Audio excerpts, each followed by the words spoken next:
Hello and welcome to another episode of Between the Studs. I'm your host Mark. Today I'm joined by Daniel to do another deep dive. Daniel's Deep Dive. I was going to say, I think Daniel's Deep Dives needs to be a series name, apparently now. Because when me and Daniel get to do a Between the Studs together, it's usually about something old, very niche, and classic Lego. Like, you really, unless you grew up with it or looked it up on Bricklink later, you're not going to know about this. This is not in the conversations nowadays. It's true. They're most of these themes are staples of Lego history, I would say. It's true, yeah. We like the iconic classic sure. Lego stuff.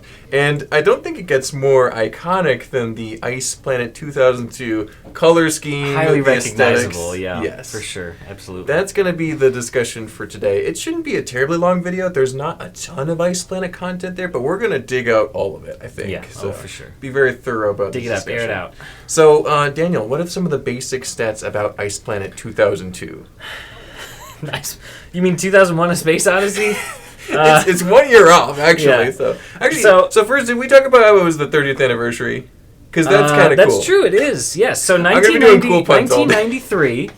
1993 and a little bit in 1994 was when Ice Planet came out. Mm-hmm. So it is, in fact, the 30th anniversary. That's true. This year, which you think of the 90s and you're like, oh, that's 10 years ago. I was doing the math because I'm like, I was born in 94, and I am almost 30. And I'm like, so this is actually 30 years old now. Yeah. So there you go. Yeah. So 1993, 1994. The name for me has always seemed like it's been a hint at the Stanley Kubrick film 2001: A Space Odyssey. Got to be a little reference, especially because this set is named Ice Station Odyssey. So there's some crossover there for sure. That movie came out in 1968, though. I looked that up. Yeah, that's a much earlier film. It was older. It's not like those were kind of concurrent and topical for any reason other than the name there, but something interesting. So. This was one of 4 space themes going on at that time. So it was, the good guys were, usually Ice Planet was teaming up with Space Police. Yep, there you go. Good shirt choice. To fight Tron 2, the trans neon green version of Tron, and Spirius as well. That's a more lesser known one. That's one of the more off the beaten path Lego space themes. Typically overlooked. Yeah. I will say we should mention that you mentioned Tron 2. It has the green and the white and black color scheme, very iconic. Space Police 2. It's they called it Space Police at the time, but it was the second iteration of a Space Police, so it's Space Police 2 in most Lego circles as well. It's more green and white and black. The original Space Police was black and blue and red? Black, white, and red, I think. And they had some blue on the base, too. Yeah, they had blue as well. So, yeah. So definitely some interesting color combinations. But I think they all kind of fall short, actually, of Ice Planet with the blue and the orange, which are complementary colors, and then you have the white. So it's really a fantastic combination. It has a very dynamic look. So. For sure. Something else that's interesting is Ice Planet was actually one of the few more civilian or research-oriented space themes. Tron is another one that usually comes to mind for me. You look at most of these vehicles, and they've got more tools and radars and satellites and things as opposed to lasers and guns and turrets and weapons. I mean, you could maybe interpret that some of these things shoot lasers, but it seems like it's more of a defensive operation than an offensive. You could almost make the case that they're like sort of paramilitary, but I think they're more like explorers or some other. They have satellites in the lore as well, so they're launching mining those things. was usually a common thing, so they've definitely got some tools where they're extracting something from this icy planet. Yeah, so which is called.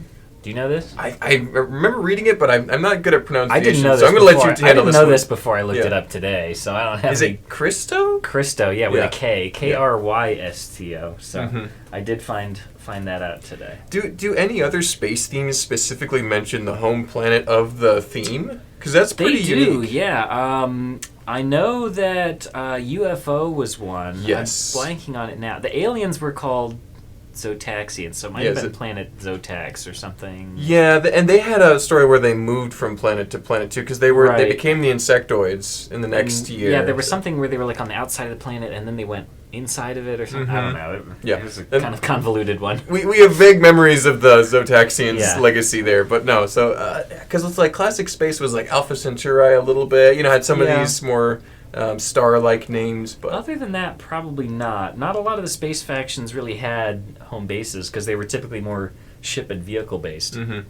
If any of our more knowledgeable friends want to chime in on this particular part of the conversation, Brickstar and Morgan, I'm looking at you. But if you know any other space planets named in Lego lore and history, that would be fun to kind of talk about, because that's Christo is a very unique name. It almost sounds like. You know how like if Superman is from his home planet, Krypton, a little bit crystalline like ice and stuff. So it definitely evokes a mental image there. So it's pretty cool. For sure. Yep.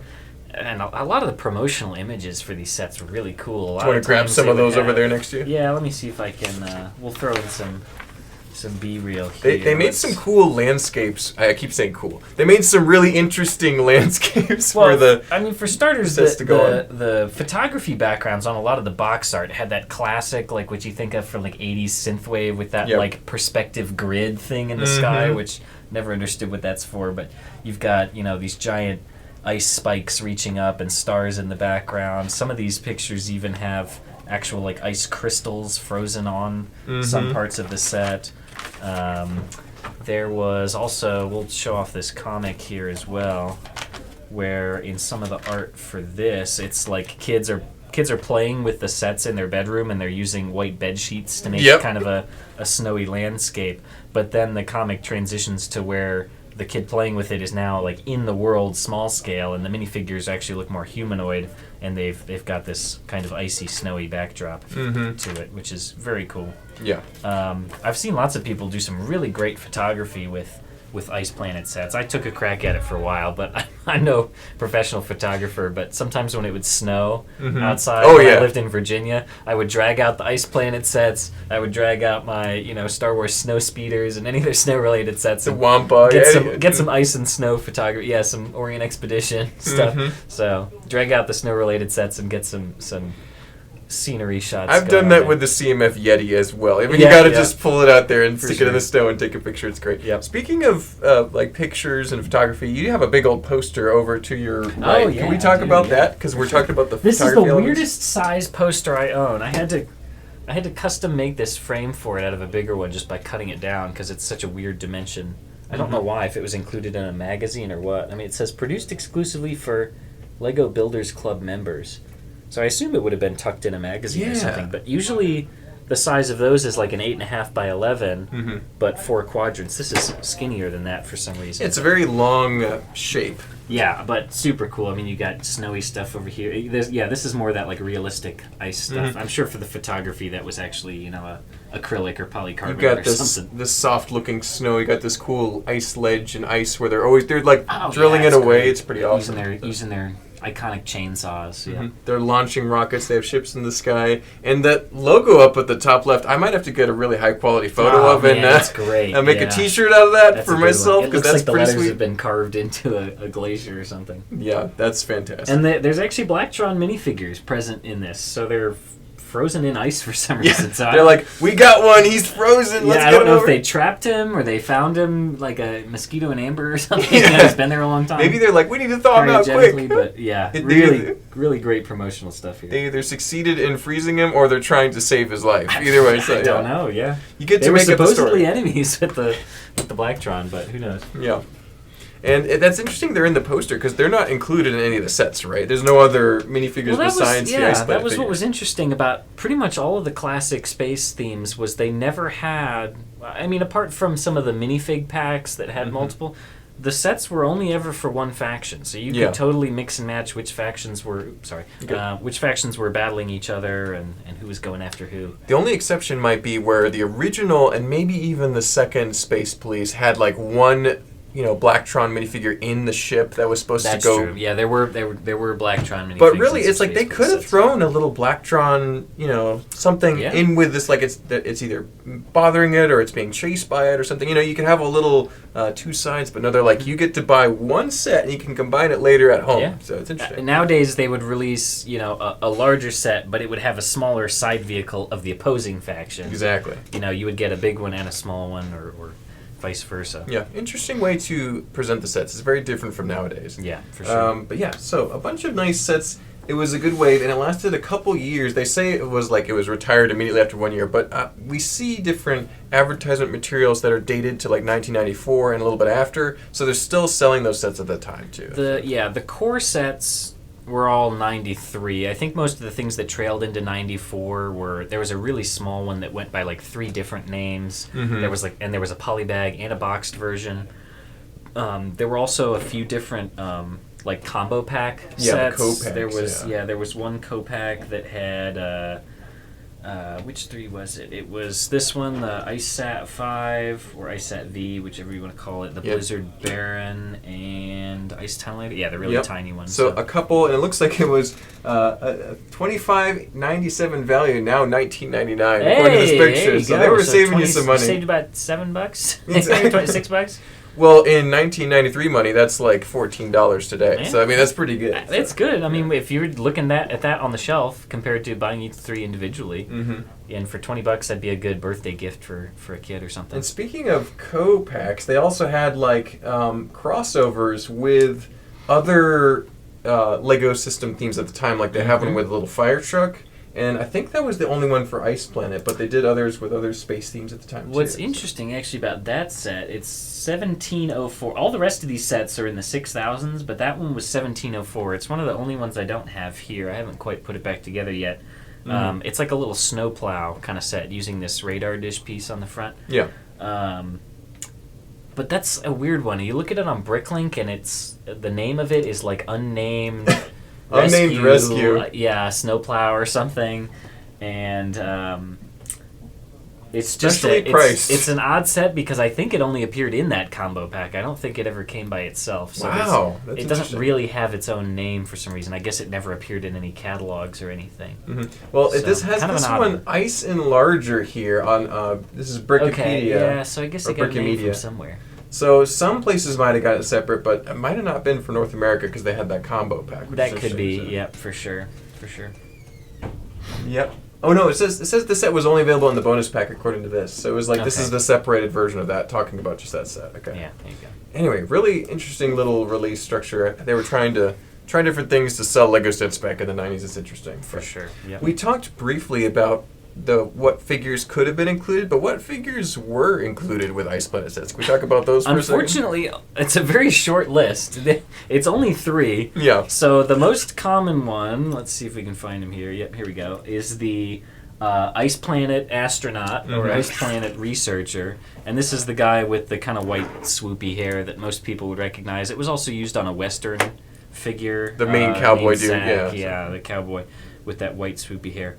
A lot of people like redoing this guy and using that like that Quicksilver hairpiece, the kind of swoopy hairpiece, and putting it over him. Yeah, that's perfect combination there. Yep. So he's pretty basic, not much to him. He appeared in most of these sets. The next one, in terms of, I don't know, you want to go by chain of command or by popularity? Yeah, whatever. Next one that is easy to reach here. Yeah, here, I got this guy here. So this is Commander Cold.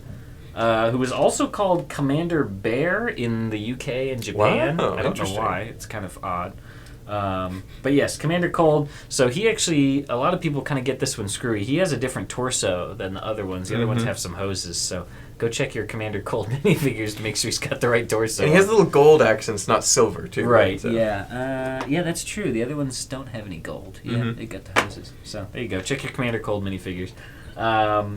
He was in 5 different sets. He's also the one that most often gets referenced in other materials or historical things or video games, especially. We're going to talk about a little later on.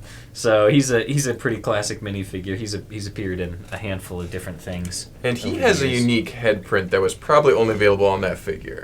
Yes, I know that the Ice Planet Astronaut was used over a multitude of series. But yeah, Commander Cold was definitely, his face was definitely exclusive.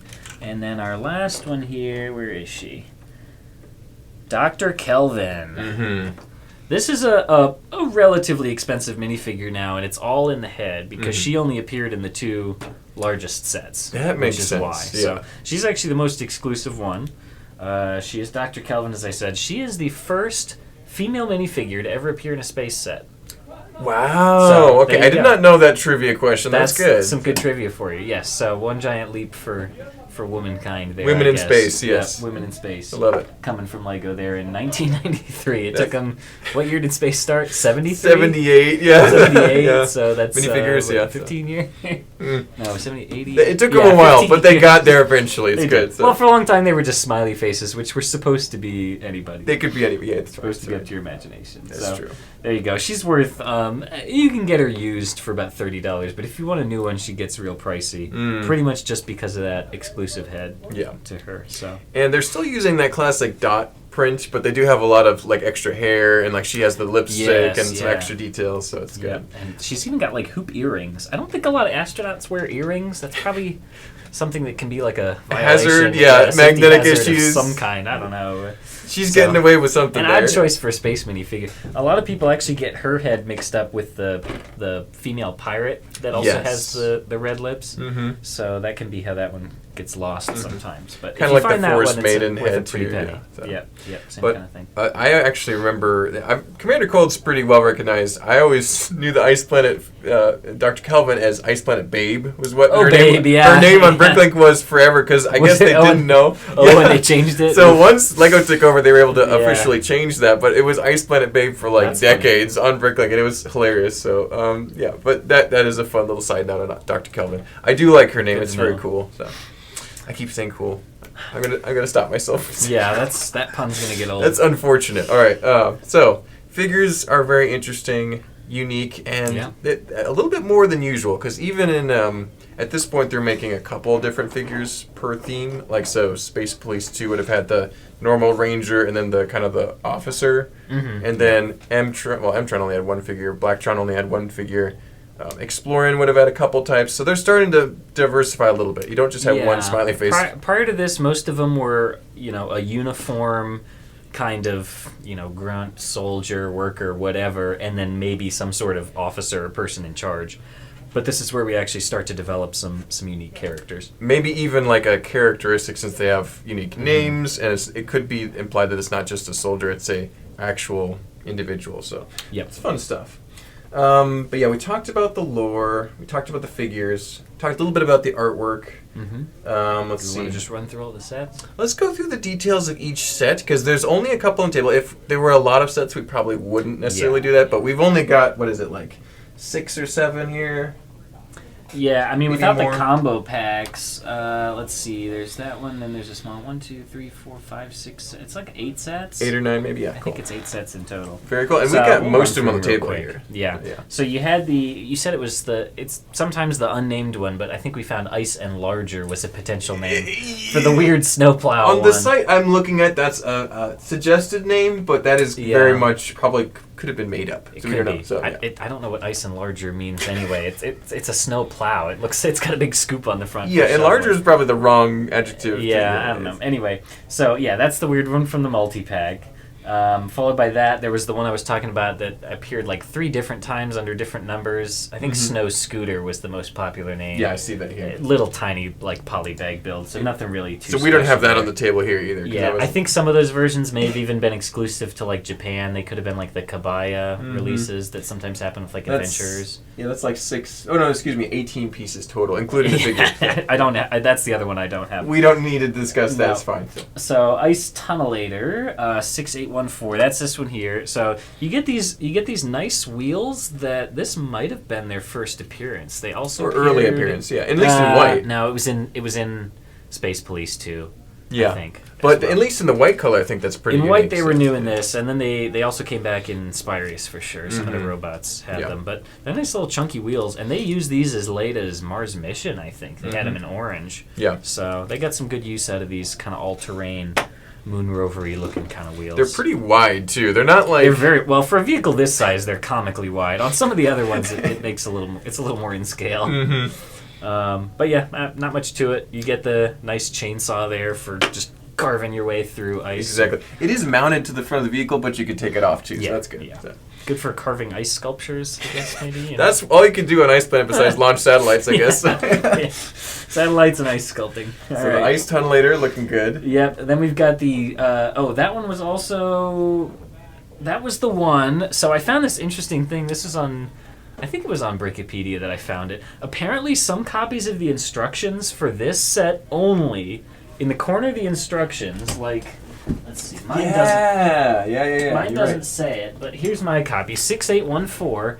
In the triangle logo in the corner, some copies of this set, the instructions say Ice Galaxy 2002, which is nothing as far as I know. So also check your instructions for 6814. See if you have the rare prototype name for Ice Planet. Maybe Ice Galaxy is a lot broader a spectrum than a planet. So that's interesting for sure. So they decided to dial down the scope a little bit. I guess. So for according to this Brickopedia, which is brickymedia.org. That the Ice Planet Ice Tunlater was $3 back then. $3, which would be about $6 today. So. Then we're moving up to Celestial Sled. That should be this one here, a whopping $4. Yeah, another $1 added and a few more pieces. It's good. It comes with these larger ski pieces, which I think were maybe used before for some kind of larger figures. Technic, probably. Or Belleville would have been kind of on the possibility. Scala they wouldn't with the doll feet, but my antenna's bent. I need to get a new one of those.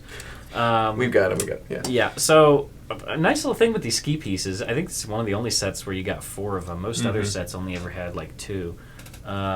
But you start to get some things that detach. Modularity. A little bit of modularity. Yep, we'll definitely see more of that going on later. But you start to get these iconic printed pieces, like the slope and the control panel. That logo is very cool. Yeah. Very interesting looking. They took the classic space logo and just they just cooled it up, Yeah, exactly. They put the grid on it. You've got like a big snow cap kind of thing on it. So super neat stuff. Yeah. And that one has Commander Cold, not just the... That's true. That's the cheapest one you could get him in. Yep. Well, actually, I might have the minifigures from these two crossed up, because this is the one called Blizzard Baron. We can check here. Celestial Sled, let's see. I feel like that's right. Let's see. Yep, Commander Cold came in Celestial Sleds. That's right. Oh, interesting. Blizzard Baron is the next step up at $8 back in 1993. I always thought Blizzard Baron was the cheap one with Commander Cold, because a Baron sounds more like a commander than a regular guy. Yep. Anyway, so moving on, this is the Blizzard Baron for $8. This is a deal for $8. Yeah. I mean, this is great. You start to get a ton more of these trans neon orange pieces. Again, pretty much the same kind of function with modularity. It's just a little thing that pops off the back that you can, I guess, maybe he flies somewhere and deposits this remotely to do some scanning. Yeah, you can leave your satellite where you need it. Back to the base, so setting up kind of a remote station for something. Maybe they're trying to warm the planet back up or something. I don't know. Who knows, yeah. Lots of little smaller skis on the bottom in that nice iconic trans neon orange color. Got some fun pieces. You got this little kind of this control area. I love this piece, man. I can never get enough of this piece. I love that control panel piece. They used it for all kinds of robots and droids as the torso, but I love it as a control panel. Yep. Rock Raiders was probably one of the more iconic usages of it. You got these big kind of quarter dome pieces here in white too, so those are fun. Very unusual part. Not really used for any distinct purpose there. I feel like they could have used something else there. Any old slope could have worked. Equal effect, but a nice parts usage for sure. Yeah.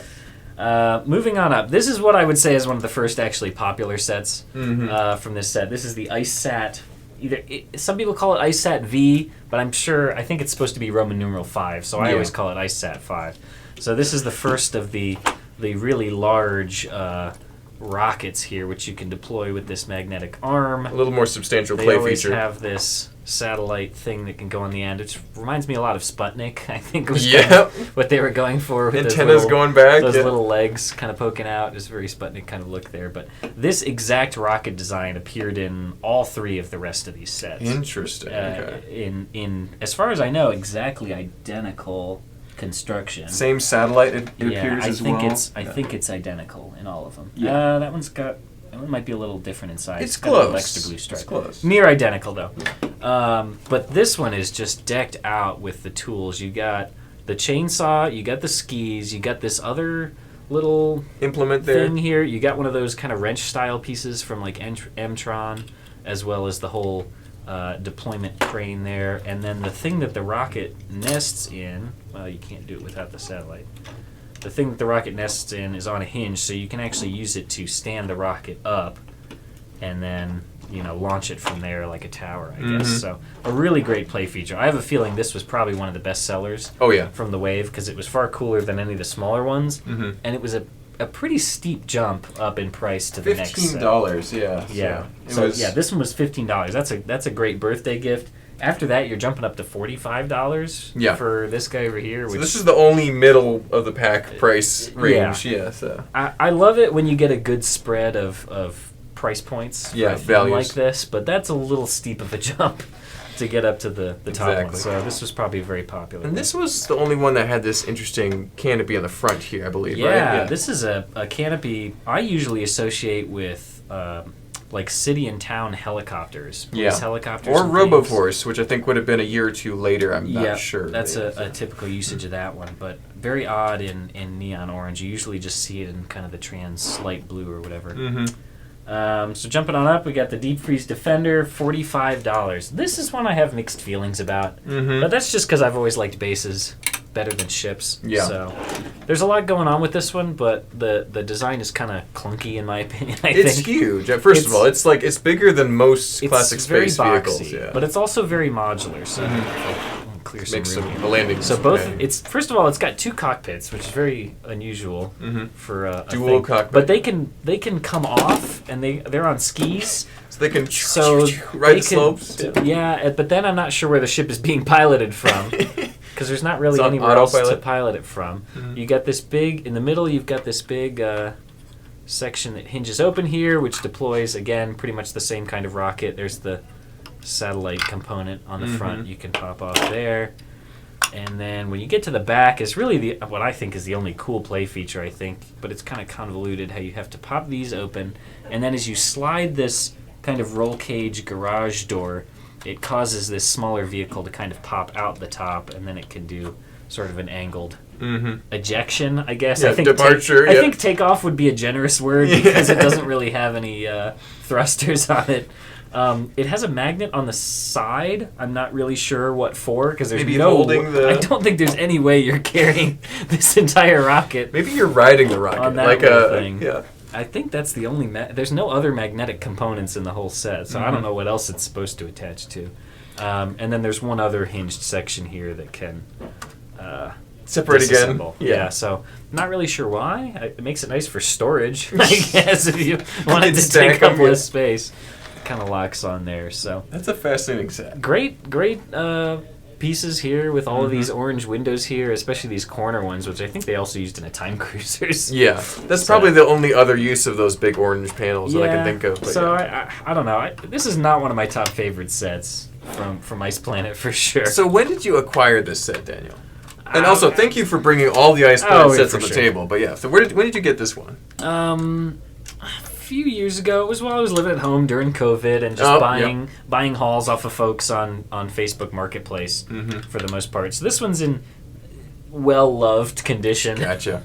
This one is not really great collector's quality, but it's Ice Planet is one of those themes that doesn't have very many sets. So once you start getting a few cooler ones, you're like, oh, I should probably just round it out. Just finish it off. Just round it out so you can be a completionist if you're a weirdo like me. Yeah, this one is clunky, especially up close. You're kind of like maybe some baffling I really like this decisions. printed part here. This it's not a transparent canopy. It's actually opaque. It's just kind of a hood piece. But that windscreen. Phenomenal print on that. Yeah, it's actually different angles too, because you got the main area and then you got the top area printed as well. So, sure. There's a lot of really excellent pieces. Even if the ship is a little bit maybe a size too big and kind of doesn't make sense in every capacity, but it's really got some cool elements. The play features are not what you would hope for something of this size. It feels like it should have more going on with it. I feel like some other classic space, not necessarily from this year, but some other ones have done stuff better in the past. So maybe so. And then you look forward a couple years, even to I know a lot of people hate UFO, but UFO ships for their size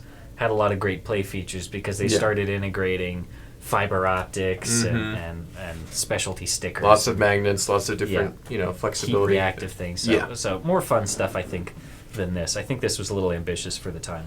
But this is one that I've never acquired. I did get some of the smaller ones in the past, but I still need to get get this off of my collection list at some point. There you go. But that's pretty cool. And then my favorite set, yeah, the real reason we're all here is Ice Station Odyssey. Again, I think a pretty safe to say callback to 2001: A Space Odyssey. This set, the first time I built this was in, I think, the very first haul that I got during COVID. Okay. And when I parted this one together and put it together, I mean, this was one of the only sets I had in years actually sat down and like played with it. Yeah, enjoyed all the little action features and movements. It's just okay. So first of all, I don't know why they ever got rid of this rack and pinion system that they used. They used this as early as Space Police 1. I think there was a set with this rack and pinion system, and every set they used it in was to phenomenal usage because they would have it do multiple things. So you can use it to stand the rocket up, but when you crank it the other way, there's like a little dish in the back that pops up, and so. It's just really fantastic. Let me actually send it back down. That's pretty cool. Because you can start with this vehicle over here. That has the rocket. With the rocket on it and your satellite. So this can drive it over here to the loading station. I also moved these back here, but there's a little cradle it can sit in. You can have this sliding crane with the magnet come over, retrieve it from the vehicle there, place it over here in this cradle. Like that, get it to nest in there. Not too much of a stretch. Then lock it in, then crank this thing up, get it in the upright position, ready to launch, open these things. It's a full system. Yeah. It feels like it's like a whole factory. There's a journey. Yeah, exactly. It's awesome. And much like the IceSat 5, this one does have a hinge, so you could actually launch it directly from the vehicle as well. And this one did include 2 of those rockets, so you can do both. But I think it's the most fun to kind of pass it from one thing to the next, crank it up and launch it from there. But there's some other fun features as well. There's like this cool laser gate.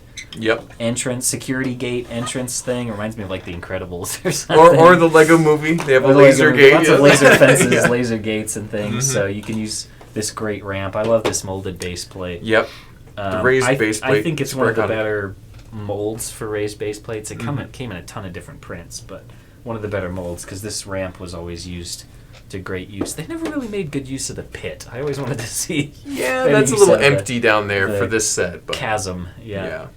But and then the biggest feature here, these gigantic orange. Giving you the idea of some sort of habitat that's been or a shield or something. It could even be an energy force field. It may not actually be a glass dome, but really fantastic pieces. This might have been one of their last appearances. Yes, and they didn't always make them in trans neon orange. I think that's one of the colors we see them in a lot today, but I can't, off the top of my head, I can't think of any other sets that would have included. There might have been, one of the underwater ones might have been later. I think there was like a Hydronaut space or something that might have used it in trans green. Now I gotta look it up. Green. Yeah, let's go ahead and look that up. Yeah, so almost every color it appeared in was exclusive to one set, except for trans dark blue appeared in a few different ones, including, let's see, Unitron, Spirius, Futron, and Explorians, 4 different themes, totally. But it looks like the last usage was Hydronauts in 98. Yeah. So about middle of the pack for this piece. Exactly. It's not the last use of it, but it's the only use of the orange color. Only in this color, yeah. So like I said, fun. Most of the other colors, trans yellow, trans neon green, trans green, were all exclusive to one set. Trans dark blue, though, came in 4 different sets, but from 4 completely different themes, which is also really interesting. That is fun. Yeah, they were able to reuse the blue ones, but the orange ones was exclusively for Ice Planet, so that's cool. Yep. Very, very iconic look there for that one. And then, so we've pretty much covered Ice Planet in its original form pretty thoroughly at this point, but I wanted to talk about the kind of the life cycle. So a lot of the legacy. A lot of classic space themes are kind of revered nowadays by the old school Lego fans, but Ice Planet has a special place, especially for mock builders. Yeah. Because you see some other cool mocks like Blacktron and especially Classic Space. They really start to see a lot of larger creations, displays, whatever you may see. But Ice Planet has some really skilled mock builders take a crack at it and make some really cool vehicles. I got to shout out my friend Chris Piron. He Lego set designer, And before he did Very that, justified too. before he became a Lego set designer, he was a Ice Planet mock maker, and so it was really cool to see all those I think creations. his profile picture is maybe still an Ice Planet figure. I know for a while it was a penguin with an Ice Planet helmet. Yeah. So it might be that, because he also had penguins all around too, which is fun. CT Perron. Yeah, that's on his Instagram name. if you want to look him up. Yeah. Great account. And there were other builders too. There was actually one giant Ice Planet like vehicle that they made. It had these giant white wheels, and so the color scheme is so iconic that it translates well to modern mocks. Oh with, yeah, slightly updated I figures. easily put it in top 3 for iconic color schemes from space sets. I would actually say Ice Planet, Tron, and Classic Space are the top 3 color schemes for me. Black Tron was always kind of okay. I was never a huge Black Tron fan.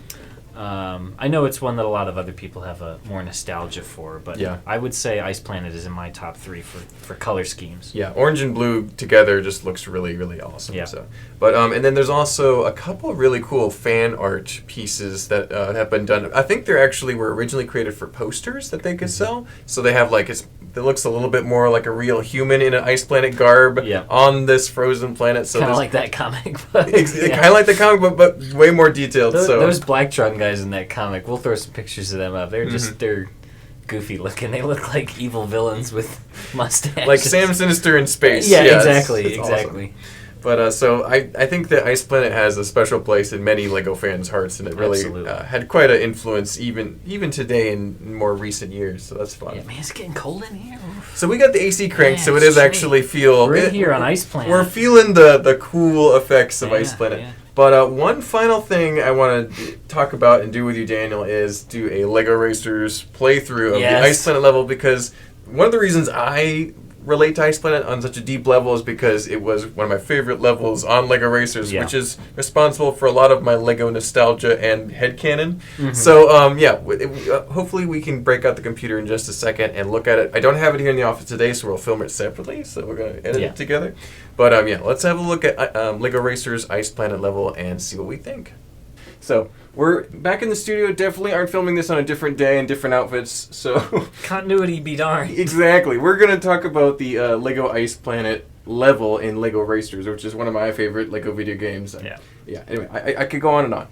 But we're going to have you Mine's going to be a little rough first, so then you'll get the chance to show me how it's done. Exactly, yeah. Well, Daniel did get at least one practice race to remember some of the controls, but now he's going to try the Ice Planet level. His overall impressions, if he can spot any sets, that's cool. I know there's at least 2, maybe 3, that you can really clearly see, okay, that's that one. Yeah. So, let's have a test drive here, Danny. Ready to go? All right, let's see. I'll back out of the way, and we'll turn on the music here so you won't hear a single thing. Yes. All right. There you go. I love those maps, but you never get to see them. Okay, you see the orange domes immediately, but not really a particular set. Yeah, they've kind of made their own sets. So there's the rockets and the Blizzard Barons flying overhead. Yeah. Into the caves. The rockets there, which were in several sets. Yeah, there's the Deep Freeze Defender overhead. Humongous ship. Ooh, shortcut. Don't mind if I do. I actually probably shouldn't have taken the shortcut because you can't see any of the sets up here. Whoa, that was a close one. I couldn't tell what ship that was. Oh, what was that? Oil slip? There's a green one. You're doing great, Daniel. Oh, no. That was right there. Now, tell us your strategy. Trying to get all the greens so that you can... All the whites and greens. Oh, and I'm right in the oil slip. You want to get the green bricks, which are the speed up boost, and then you want to stack the up to 3 white bricks to get the top boost there. That actually, it like warps or teleports you. I don't know, what do you call it? We called it a skipper, but I'm pretty sure it's a teleport. Yeah. So, here there we you go. Now we're gonna get it. So it just launches you ahead. It's in Mario Kart. It would be like the bullet bill. You don't even have to steer or anything. So there we go. I got another green one. And then I'll try and save that while I get some white ones. Or shoot right between them. You actually, if you're trying to get a specific color, you have to dodge the other color. Yeah, exactly. If you want to keep it. It will replace the previous color. All right, 1 white, 2 white. I'm in second place. Oh, no! No! Oh, no, left 3. Hurry up! Oh, no. I should have just taken the 2. Okay, I got 3 whites now. Now if we get a... Go. Shoot. Oh, you think starting I should just shoot it? yeah. All right. Oh! He used the shield. Right at the end. I'll take second place. That's better than I was expecting. That wasn't bad at all, considering I haven't played in months. Yeah, exactly. And didn't play when I was a child. For how many hours do you think you have logged in this game? It's got to be thousands, but yeah, that was a good performance, Daniel. Great job. Thank you. I'm proud of you. I Second place. picked up, that was one of the easier shortcuts to get. Yeah, it's right there. Yeah. So. All right, I'll give some it a of the whirl. other shortcuts are much more complicated. I'll give it a whirl here and see what we got here. If I lose this would be very embarrassing. I'll be very disappointed in you. Yeah, I'll tell all your friends. You'll be the ridicule of the racing circuit. We played this until... Oh, no. We're not going to do that one. Oh, why not? No, come on, Mark. No. My new favorite character is Willard here, so I'm going to be that one here. Scary. It's Willa's cousin, Willard. He looks like He's a pirate. Willa's redneck cousin. So interesting. So those printed patterns there on the bottom are the same as the raised baseplate. What was that starting trick? What did you do to do that? If you hit the forward button at just the right moment, you get it, and you can just take off. What is the moment, though? It's right when it says 1. It's like within not even a second time frame. Because a lot of other games have those tricks as well. Regarding the start. I missed it too. I think Mario Kart was you press it on 2. Mm-hmm. I think it's 1 for Lego Racers. It's like right when it says go, you just hit it and boom. Interesting. So I notice you do, instead of just waiting to get the right power-ups, you are using the other ones. Yep. When you get them to maintain your lead. Yeah, you're demolishing. You can see in the bottom right how far back the... So if you use all the greens instead of saving up for a white, you actually get more space, covered versus just one. Is that dependent on the course? Yeah, definitely. Because there's a stretch right there when there's about 4 greens and only 1 or 2 whites, and you're not going to get a skip. But you're going to get a lot further ahead if you just start using greens. Like right now. Unbelievable. You're going to lap the person in last place. Sometimes, on some tracks for sure. So.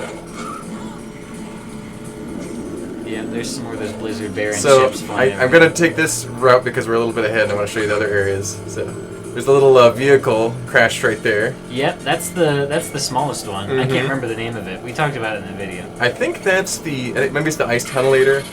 Yeah, that sounds right. Yeah. That sounds right. But there's a couple interesting vehicles in the race, and always seeing the race, we didn't have any of the sets. We just wanted all these cool elements. We'd build white landscapes. They look like the Ice Planet sets and the color scheme, which would make you low poly versions of them. Very low poly, yeah. But the closest thing to the Ice Station Odyssey was that kind of printed design on a rectangle with the big orange canopies. Exactly. Which those orange canopies are very low poly anyway, so it made sense that they're trying to capture the raised baseplate look, I guess, even though they have their own custom-made landscapes. So it's interesting. But yeah, thank you for going on a little race with me, Daniel. This is fun to explore a tiny bit of Lego Racers. We'll have to cover it in detail for sure one day, maybe as a tie-in with 2K Racing later. There you go, yeah. Thoughts? Where we've come from and where we're going. Exactly. The past and present. Yeah, exactly. And we're back in the studio. We finished our Lego Racers. I won! Yes! Yeah, sure. Okay, yeah, keep dreaming. Anyway, so we enjoyed the Lego Racers. There's a lot of excellent details. No, now you have to leave it in. A lot of excellent details to be seen in the level. They included a lot of sets, which was fun. So, but yeah, thank you for... One other thing I really want to do with racers is I always loved those map arts that would pop up before you start the races. A split second. I got to figure out what I need to do with those. We either need to make posters or print them on T-shirts or something. What kind of square media can we... Like maybe a coaster? Yeah, for a long time I was thinking I was going to try and build them out of Lego or something, but the art style doesn't really lend itself super well to that. So Not really. Got to do something with those. Yeah. But there's so many of them that it would be hard to do T-shirts or something because there's... How many different tracks are there? 12? Yeah, there's a bunch of tracks. Or something, different tracks. The thing is... They're so great. I mean, there's Islanders, there's Ice Planet, there's UFO, there's... Oh, they're fantastic. Those would have been more meaningful back in the day when the computer was loading up the 64 megabytes it took to run the game. So now, you barely see. It's like the function of showing the map takes longer than the actual loading of the level now. So it's there are pretty high quality images of them on, I think on Wikipedia. If you search through some of the Lego Racers pages, you can get pretty high quality pictures of those course maps. Sounds good. So we might have to do something with those soon. Yeah, exactly. But thank you so much for listening to our rant and ramble on all things Ice Planet. I really enjoyed this discussion, Daniel. This is a very fun theme, a very iconic and colorful theme. Thank you for bringing all these sets and showing us all your collection of artwork. It's very cool to see them. Yeah, always have to bring in some props to make a good video. So enough cool puns in this video to last us for quite a while. We're chilled to the bone with all of our cool puns. Is that going to be the thumbnail? Us going... Yeah, actually, we should, like, with us blued out, you know, like that. Yeah. Have some icicles hanging down. We'll do that. But thank you guys. Don't forget to like, comment, and subscribe, and we'll see you next time. Bye-bye. See you, everybody.